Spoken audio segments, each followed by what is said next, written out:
Cum să vii cu idei bune de startup?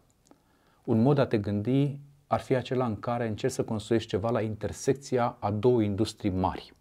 Imaginați-vă o diagramă Venn, da? Deci două cercuri care se suprapun parțial.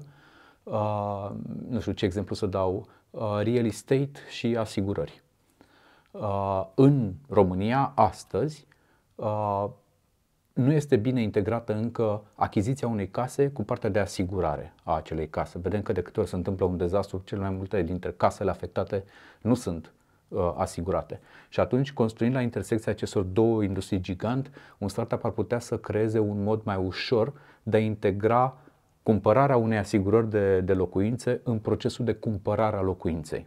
Ăsta este doar un exemplu de cum construiești un startup la intersecția a două industrii gigante. Alte două industrii, și vă puteți gândi la oricare două, ar fi, spre exemplu, payments și gaming. Cum faci posibil, cum integrezi în experiența de gaming transferul de bani între jucători, spre exemplu, micropayments. Și sunt multe astfel de exemple, luați oricare două industrii și vedeți ce se poate construi la intersecția dintre ele.